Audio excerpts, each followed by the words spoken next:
Good morning students. Welcome to Shri Radha Vallabh Academy. Class 10th MP students, in social science we will start economics. Let's start chapter 1, economic development and planning. In this chapter we will study what is economic development. Economic development है क्या? In modern age, everyone desire to have a house to live, food to eat, clothes to wear and facilities like education and health for their children. आज के आधुनिक समय में हम सबसे पहले ये देखते हैं कि इकोनॉमिक डेवलपमेंट का कॉन्सेप्ट क्या है। मॉडर्न एज में, आधुनिक समय में हम सभी चाहते हैं कि हमारे पास रहने के लिए एक अच्छा घर हो, खाने के लिए भोजन हो, अच्छे अच्छे कपड़े हों पहनने के लिए, हम अपने बच्चों को अच्छी हेल्थ और एजुकेशन दे सकें। ये सारी फैसिलिटीज़ हम चाहते हैं, but all this is possible only when they get employment. ये सारी हम ज़रूरतें कब पूरी कर सकते हैं? जब हमें एम्प्लॉयमेंट मिले, काम मिले, रोज़गार मिले, so that they can earn enough and दस कैन फुलफिल देयर नीड्स। और जिससे उनके पास रोज़गार होगा, जॉब होगा, तो वो अपनी ज़रूरतें पूरी कर सकते हैं और उनके पास पर्याप्त पैसा होगा। This process is known as economic development in economics. Economics में इसे हम इकोनॉमिक डेवलपमेंट, आर्थिक विकास कहते हैं।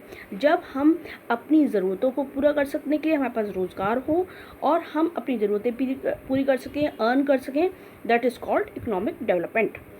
Thus can be said that economic development is such a continuous process as a result of which all the factors of production of a country are used efficiently.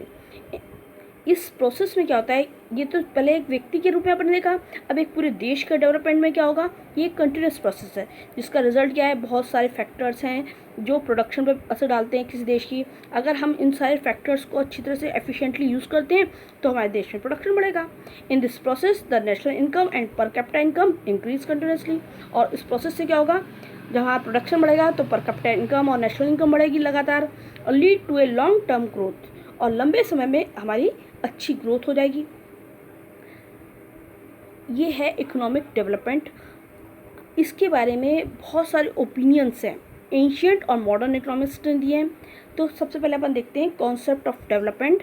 In ancient times में क्या होता है, ancient times में India was known as golden sparrow.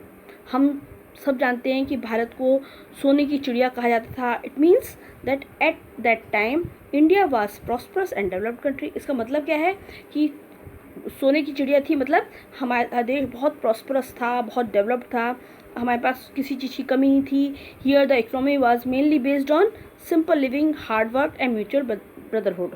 हम लोग उस समय economically बहुत सिंपल लाइफ लीड करते थे, बहुत मेहनत करते थे और आपस में भाईचारे के साथ मिलजुल के रहते थे। Sufficient food grains are obtained from fertile lands. हमारे पास अच्छी उपजाऊ ज़मीन थी जिससे हम ढेर सारा सफिशिएंट अनाज मिलता था। कॉटेज और रूरल इंडस्ट्रीज डेवलप थी जिससे लाइफ बहुत ईजी थी हमारे पास। ट्रेड लार्ज स्केल पर था with people, the state and villages are happy and prosperous. और चूँकि अच्छा व्यापार था तो शहरों में, गाँव में, स्टेट्स में अच्छी खुशहाली थी, प्रॉस्पेरिटी थी।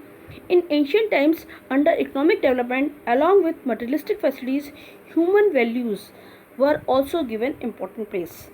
उस समय में हम केवल आधुनिक समय की जो भौतिक आवश्यकता है उसके साथ साथ हम कुछ वैल्यूज़ थी, मनुष्य की कुछ हमारे मूल्य थे, जीवन मूल्य, जिन पर भी हम ध्यान देते थे। इसके बारे में the great thinker Kautilya describe these thoughts in detail in his book अर्थशास्त्र। कौटिल्य एक बहुत महान थिंकर था, विचारक था, जिसने अपने इन विचारों को अर्थशास्त्र नाम की एक किताब में लिखा है। In ancient times special place was given to materialistic prosperity under economic development at global level. और एंशियंट समय में हम अपनी भौतिक समृद्धि तो कर ही रहे थे, साथ साथ ग्लोबल लेवल पर भी हमारा एक अच्छा इकोनॉमिक डेवलपमेंट होता रहा।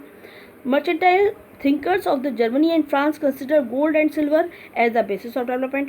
और कुछ जो जर्मनी और फ्रांस के व्यापारी थिंकर थे वो सोचते थे कि सोना और चांदी के सिक्के यही आधार है डेवलपमेंट का। अगर जिस देश में, जिस घर में बहुत सारे सोने चांदी के सिक्के होंगे मतलब बहुत डेवलपमेंट है।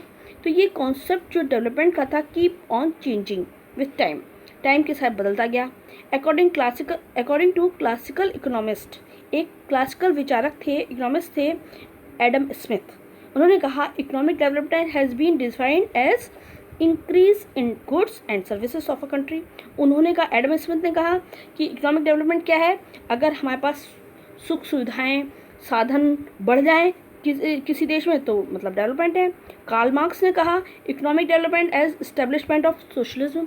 कार्ल मार्क्स ने कहा कि जितने रिसोर्सेज हैं उन पर सबका समान रूप से अधिकार हो और सब उसको यूटिलाइज कर सकें, इसे सोशलिज्म कहते हैं। यही इकोनॉमिक डेवलपमेंट का आधार है। जबकि J.S. मिल जो थे उनका ओपिनियन था कि economic development is totally different. उन्होंने कहा ये बिल्कुल अलग है।